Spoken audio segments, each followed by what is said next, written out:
ஆஸ்திரேலியாவுக்கு எதிரான முதல் ஒரு நாள் போட்டியில் 7 விக்கெட் வித்தியாசத்தில் மிக சுலபமாக ஒரு தோல்வியை இந்தியா தழுவிட்டாங்க. இந்த பெர்த் மைதானத்தில் மழை பெஞ்சிக்கிட்டே இருந்ததுனால 50 ஓவர் போட்டியை 26 ஓவர்களாக குறைச்சி ஆடினாங்க. இதில் ஃபஸ்ட்டு பேட்டிங் பண்ண இந்தியா 136 ரன்களை மட்டும்தான் அடிக்க முடிஞ்சது. 3 விக்கெட்டுகளை மட்டும் இழந்து ஆஸ்திரேலியா ரொம்ப சுலபமாக ஒரு எளிதான வெற்றியை பெற்றுட்டாங்க. இப்போ இந்த தோல்விக்கான காரணம் என்ன, எங்கே இருந்து ஆரம்பிக்கிறது? ரோஹித் சர்மா விராட் கோலிகிட்ட இருந்து தான் நிச்சயமாக ஸ்டார்ட் பண்ணணும்.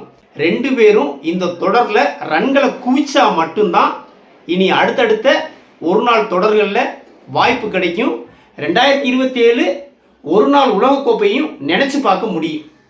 அதனால் ரோஹித் சர்மாவும் விராட் கோலியும் செம்மையான ஒரு இன்னிங்ஸ் ஆடி கௌதம் காம்பீர் மூஞ்சியில் கரிய பூசுவாங்க அப்படின்னு நான் எதிர்பார்த்தேன்.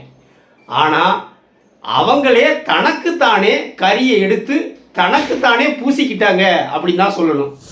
ரோஹித் சர்மா நல்லா ஸ்டார்ட் பண்ணாப்புல, ஆனால் ஹேசில்வுட்டும் ஸ்டார்க்கும் சும்மா பந்த நெருப்பு மாதிரி போடுறாங்க. பயங்கரமாக ஸ்விங் பண்ணுறாப்புல ஹேசில்வுட்லாம். ஃபஸ்ட்டு இந்த ரோஹித் சர்மா அவுட் ஆகிறதுக்கு முந்தின பால் சரியான இன் ஸ்விங்கு, அதை ரொம்ப எச்சரிக்கையாக அந்த பாலை விட்டுருவாப்புல ரோஹித் சர்மா. அடுத்த பாலும் அதே இன் ஸ்விங்கு, கொண்டு போய் பேட்டை கொடுத்துருவான் மனுஷன். அப்படி எஜ்ஜு வாங்கி ஸ்லிப்பில் அழகாக பிடிச்சிருவாங்க. சின்ன குழந்தைக்கு சாக்லேட்டை கொடுத்து ஏமாத்துன மாதிரி அழகாக ரோஹித் சர்மா விக்கெட்டை எடுத்துருவாங்க. 8 ரனில் ரோஹித் சர்மா அவுட் ஆகி போயிடுவாப்புல. அடுத்ததான் விராட் கோலி. விராட் கோலிலாம் இன்னைக்கு அடித்து தகக்க போகிறான்னு சொல்லிட்டு நான் ரொம்ப எதிர்பார்த்து உட்காந்துருந்தேன். தலைவன் 7 பந்துக்கு ரன்னே அடிக்கலை. பரவாயில்ல, தலைவன் எப்பயுமே ஒரு 10-12 பாலை சாமிக்கு விட்டுருவான். அதுக்கு பிறகுதான் அணிக்கான ஆட்டம் தொடங்கும் நான் எதிர்பார்த்தேன். 8வது பந்தை போடுறாங்க.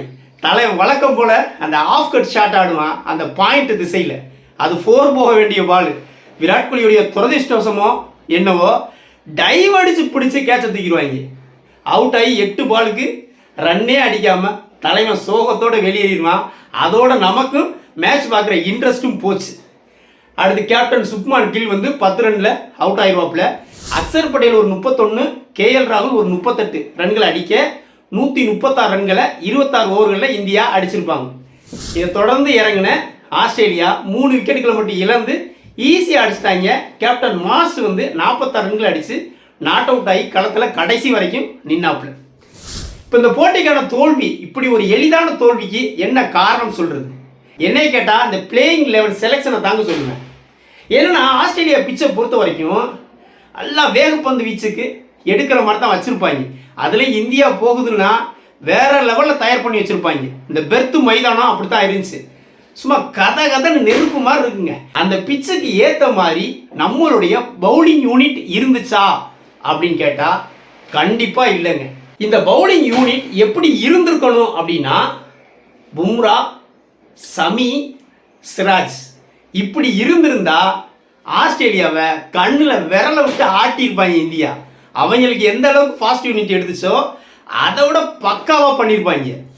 ஆனால் நடந்தது, சமியை தூக்கி ஓரம் கட்டிட்டாங்க.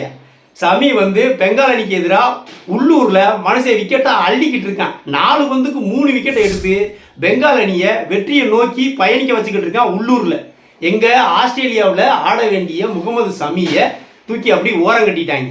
இந்த அஜித் அகர்கர்கிட்ட கேட்டால் சமி இன்னும் ஃபிட் ஆகலை, முழுமையாக ஃபிட் ஆகலை, நாங்கள் அவரை மானிட்டர் பண்ணிக்கிட்டு இருக்கோம், என்ன இளவணி பண்ணியப்போ. அப்போ சமி கிடையாது. சரி, ஜஸ்பிரீத் பும்ரா கதை என்னன்னே தெரியல, பிளேயிங் லெவலில் ஆட வைக்கல. அடுத்த போட்டியில் ஆட வைக்கிறாங்களா என்னங்கிறது தெரியல.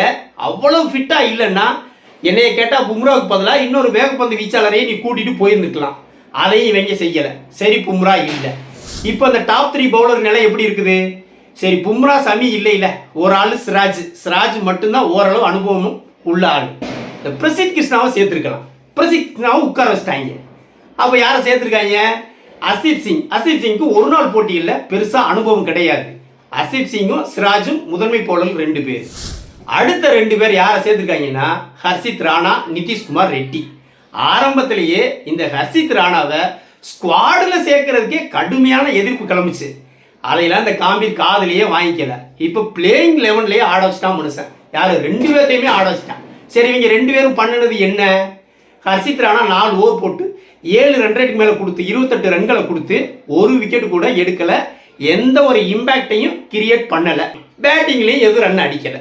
அடுத்து நிதிஷ்குமார், அவர் 2 ஓவர் போட்டு 19 ரன்கள் 8 ரன் ரேட்டுக்கு மேலே கொடுத்து அவர் எந்த விக்கெட்டும் எடுக்கலை, பேட்டிங்கில் ஓரளவு 19 ரன்களை அடிச்சாப்புல. இந்த காம்பீர் விரும்பி கொண்டு வந்த இவங்க 2 பேருமே சோட போயிட்டாங்க. ஸ்பின் பவுலரில் நம்ம பெருசாக சொல்ல முடியாது, அவங்கள பேட்டிங் ஆல்ரவுண்டர்லாம் சேர்க்க முடியும். ஆஸ்திரேலியாவில் பெருசாக ஸ்பின் எடுபடாது, அதனால் அக்சர் பட்டேல், வாஷிங்டன் சுந்தர் அப்படிங்கிறது ஓகே. இந்த பவுலிங் டிபார்ட்மெண்ட்டில் ஏற்பட்ட கோளாறு தான் இந்திய தோல்விக்கு நான் காரணம்னு சொல்லுவேன். பிரசித் கிருஷ்ணா வந்து பவுலிங்கில் ரன் கொடுத்தாலும் மனுஷன் விக்கெட் எடுத்துருவாங்க. இந்த மாதிரி ஆஸ்திரேலியா, இங்கிலாந்து மாதிரி பிச்சர்ஸில் நல்லா போடக்கூடிய ஆள். ஆனால் பிரசித் கிருஷ்ணாவை தூக்கி உட்கார வச்சுட்டாங்க. சிராஜ் மட்டும் ஓரளவு கண்ட்ரோலாக போட்டாப்புல 4 ஓவர் போட்டு 20 ரன்கள், ஆனால் விக்கெட் பெருசாக எடுக்க முடியல. ஹர்ஷித் சிங் முதல் ஓவரில் ஒரு விக்கெட்டை எடுத்தாப்புல, ஆனாலும் அடுத்தடுத்த ஓவர்களை அடி பிரிச்சுட்டாங்க. ஹர்ஷித் ராணாவை வெளுத்து விட்டாங்க. நிதிஷ்குமார் ரெட்டியை ரொட்டி ஆக்கிட்டாங்க. பவுலிங் டிபார்ட்மெண்ட்டில் உண்டான ஒரு மிகப்பெரிய குறைபாடு, அந்த செலெக்ஷனில் ஏற்பட்ட ஒரு குறைபாடு தான் தோல்விக்கான காரணம்னு என்னை கேட்டால் அடித்து சொல்லுவேங்க. கேப்டன் சுப்மான் கில் ஒரு கேவலமான ஒரு ரெக்கார்டை வச்சிருக்காப்புல. என்ன அப்படின்னா, ஏற்கனவே அந்த ரெக்கார்ட் தலைவர் விராட் கோலிகிட்ட இருந்துச்சு. அதாவது கேப்டனாக ஆடின முதல் போட்டி எல்லா ஃபார்மேட்லையும், T20, ஒரு நாள், டெஸ்ட், இந்த எல்லா ஃபார்மேட்லையும் தலைவன் கோலி வந்து முதல் போட்டியில் தோல்வியை தழுவியிருக்கான். அந்த சாதனைக்கு, மோசமான சாதனைக்கு கோலி சொந்தக்காரராக இருந்தாப்புல. இப்போ அந்த சாதனையில் சுப்மான் கில் இணைஞ்சிருக்காப்புல. ஜிம்பாப்வேக்கு எதிராக T20 போட்டி கேப்டனாக அறிமுகமான முதல் போட்டியில் தோல்வியை தழுவினாங்க ஜிம்பாப்வேல.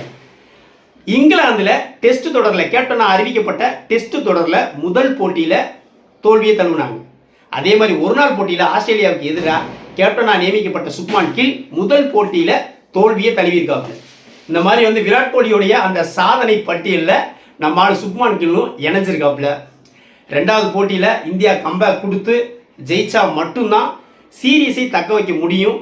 எப்போதுமே ஆரம்பம் சர்க்கிளாக இருந்தாலும் அதன் பிறகு ஒரு எழுச்சி பெற்று இந்தியா வந்து ஒரு பெரிய கம்பேக் எல்லா தொடர்களையும் கொடுத்துருக்காங்க, இதுலையும் கொடுப்பாங்க அப்படிங்கிறத நம்புவோம். என்னை கேட்டால் இந்த பிளேயிங் லெவனில் சமி இனிமேல் கொண்டு வரதுக்கான வாய்ப்பு இல்லை.